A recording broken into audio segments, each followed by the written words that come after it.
back to the U1 Combat channel. These are the last few videos of this year of 2019. Right now it's actually the day after Thanksgiving. We're just gonna give you guys our top 3 fights of the year of 2019. And one more thing, I want you guys to leave some questions down below in the comment section.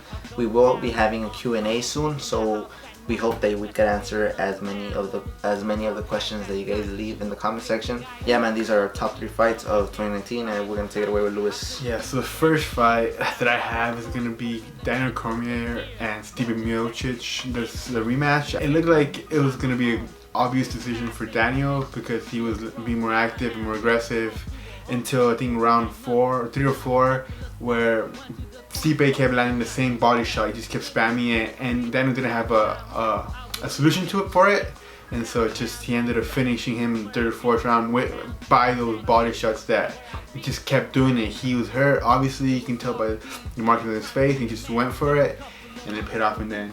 I of course have Deontay Wilder versus King Kong Ortiz too. So these guys actually faced each other last year. Of course, King Kong was unsuccessful against Deontay Wilder. Deontay Wilder actually KO'd him in the first fight. King Kong Ortiz came in as a last minute replacement in their first fight, and of course, you know, that was a big thing, right? That was kind of, I don't want to say the big excuse because it was true, but it was a big factor in that fight. So Deontay Wilder decided to give him a rematch before he takes on Tyson Fury next year. And of course, that was a very exciting fight, and Deontay Wilder was once again successful against King Kong Ortiz and knocked him out in that 7th round. Next, I have Cowboy Cerrone versus Justin Gaethje, which when the fight was announced is one of those fights that you obviously get excited for because, you know, because you guys know how Gaethje fights. He's very aggressive and he'll take 2 to give 1, but that one's very lethal. And Cowboy Cerrone is, you know, toward the end of his career now, but at the time I still felt that he could bang with Justin, and it wasn't true. He ended up getting finished pretty quickly, but it was still a fun fight while it lasted. A good knockout is always appreciated, and it goes a long way for Justin Gaethje to finish Cowboy Cerrone. The second fight that I have on my list is who I believe is fight of the year, which was Jorge Masvidal, and the fight is Jorge Masvidal versus Ben Askren. So you had Jorge Masvidal pretty seriously saying that he was gonna KO, baptize him, put him to sleep, and of course on the other side you had Ben Askren kind of fooling around, right? And of course Ben Askren had, you know, that controversial win against Robbie Lawler in his first fight. Jorge Masvidal just came from killing Darren Till over there in Liverpool. So this matchup had a very good setup going into this bout. This bout ended quite quickly. The knockout was spectacular, probably one of the knockouts of the year as well. If anything, this fight's gonna end up winning knockout of the year. And of course, Jorge Masvidal finished this fight in like 5 seconds, man. One of the fastest KO, right? Yeah, in the UFC history. Yeah. Yeah, and for me, the best fight of the year was Israel Adesanya because first of the implications it had, of course, the winner of that fight fought the middleweight champion, and if you guys saw that, Israel beat Robert Whittaker by knocking him out.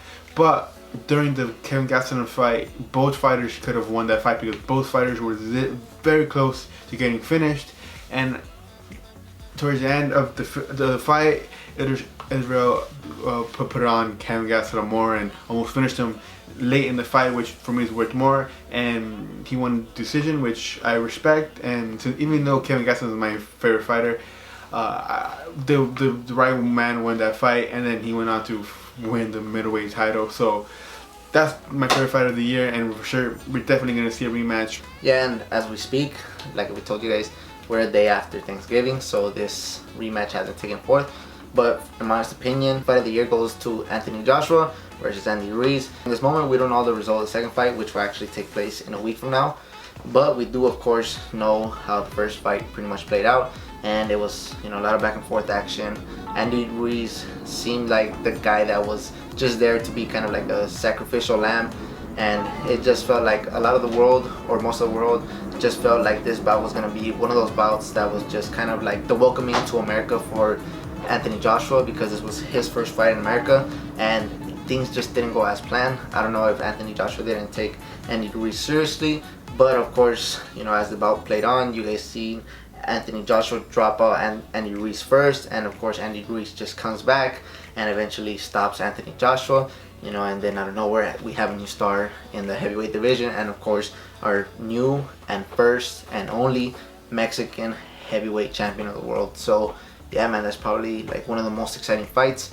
and probably one of the fights that I probably enjoy the most this year. But of course, like I mentioned, they will be having a rematch a week from now, but as of right now we don't know the result, so we hope that this rematch kind of lives up to what the first match had to offer. Pretty much that's it.